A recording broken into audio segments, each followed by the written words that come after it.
سلام. امروز اومدیم با دو تا کلمه مهم توی زبان فنی که این کلمات میشه بولت و اسکرو. بولت و اسکرو که جفتشون معنی پیچ میدن اما یه تفاوتی دارن.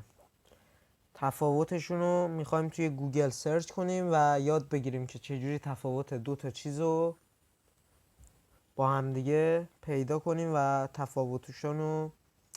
تفاوتاشون رو در واقع با همدیگه سرچ کنیم.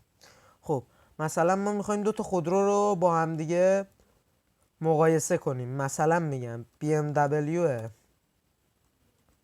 در واقع تلفظ درستش BMW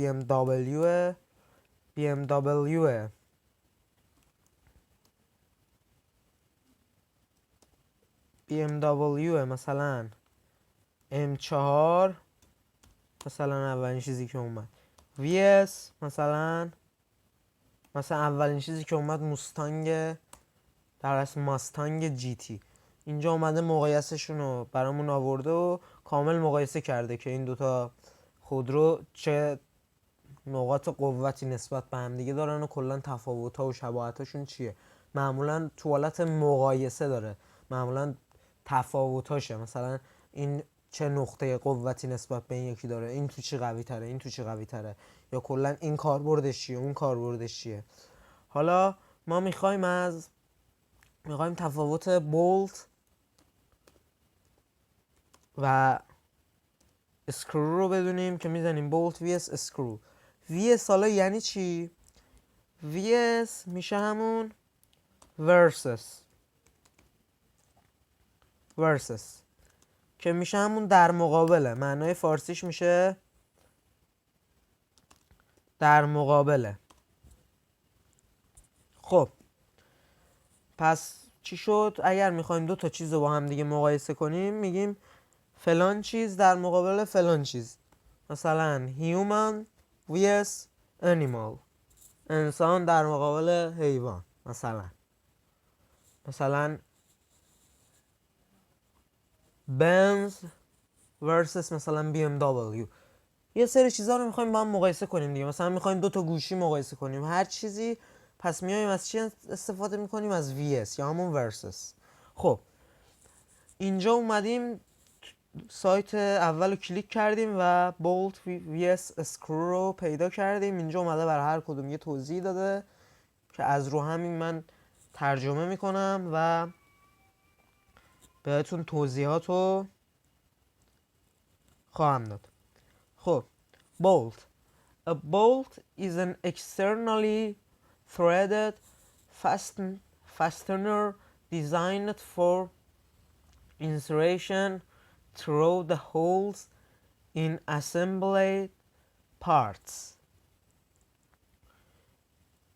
میگه بولت، من پیچ ترجمه نمی کنم، بولت ترجمه می کنم که تفاوت ها معلوم باشه. بولت یک بست یا یک نگهدارنده خارجیه که رزوه داره و برای این طراحی شده. دیزاین یعنی طراحی، دیزاینر یعنی طراح، دیزایند که آخرش ایدی گرفته یعنی طراحی شده. پس چی شد؟ یه بست خارجی یعنی نگهدارنده خارجیه که برای این طراحی شده که قطعات مونتاژ شده، assembled یعنی مونتاژ شده، که خود مونتاژ هم کلمه فرانسویه. assembled parts که برای قطعات مونتاژ شده طراحی شده برای اینکه روی سوراخ‌هاشون قرار بگیرن. holes hole یعنی سوراخ که اس جمع گرفته شده سوراخ‌ها. خب پس چی شد این قسمت معنیش؟ قسمت بالاش شد a bolt is an externally threaded fastener designed for insertion through the holes in assembled parts. بولت یک بست خارجی یا یک نگهدارنده خارجی یا یک میله اتصال خارجیه که رزوه داره و برای قرار گرفتن تو سوراخ‌های قطعات بسته شده، مونتاژ شده، طراحی شده. خب and is normally intended to be tightened or released by torquing a nut. میگه و معمولا بسته میشه یا آزاد میشه یا باز میشه. آزاد میشه به نظرم کلمه درستی نیست برای اینجا، باز میشه بهتره. روی یک مهره. پس چی شد؟ معمولا رو مهره بسته میشه یا باز میشه. منظورش همینه که رو مهره باز و بسته میشه. خب مهره چی میشه؟ مهره میشه نات. تاینند میشه بسته شدن. ریلیست هم میشه باز شدن، آزاد شدن. خب گفتیم نات میشه چی؟ نات میشه مهره. خب ما وقتی ناتو سرچ میکنیم اینجا عکس آجیل برامون میاره. پس مثلا ما این ناتو توی جمله دیدیم، باید ترجمه کنیم آجیل، مثلا آقا آجیل فلان چیز. نه، زبان انگلیسی کلا اینجوریه که مثلا یک کلمه میبینی چند تا معنی مختلف داره. اگر میخوای دقیق معنی رو بفهمی باید از دیکشنری استفاده کنی. حالا دیکشنریت میتونه کتاب باشه، یا اگر مثلا کتاب نداری میتونی بری داخل سایت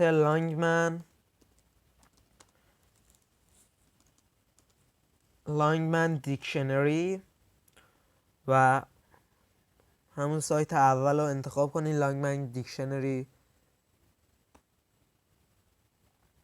و اینجا چیزی که میخوای سرچ کنی. پس ما چی رو میخواستیم؟ نات. وقتی که اینجا میاریم واسمون آورده اینا. اول عکس مهره رو آورده برای قسمت دوم، و اینجا آورده مثلا تو میخوای تو بخش غذا منظورت ناتو فود که همون آجیل خودمون شد. خب طول تو بخش ابزار و قطعات و اینا میای تو طول نگاه میکنی، مثلا که مثلا توی قسمت طول همون مهره است. مثلا توی قسمت Crazy Persian یه معنی دیگه میده. پس شاید یه کلمه چند تا معنی مختلف داشته باشه که توی دیکشنری و همه معنیاش میتونی دسترسی داشته باشی و بدونی این کلمه‌ای که تو داری استفاده میکنی و میبینی معنیش تو جملت چیه. پس مثلا ما میریم توی گوگل ترنسلیت ترجمه میکنیم یک کلمه رو، خیلی دقیق نیست. مثلا شاید یه بار ناتو بگه مهره، یه بار بگه مثلا آجیل، هر سری یه معنی بده. پس این نات خودش نکته داشت، باید حواسمون بهش باشه. خب بعدیش screw. A screw is an externally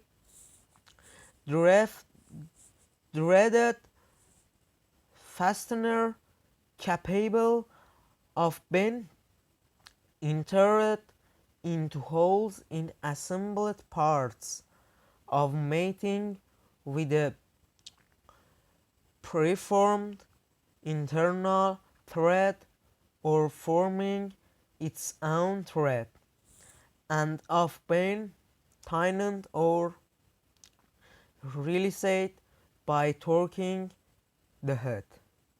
خب اسکرو یک اتصال دهنده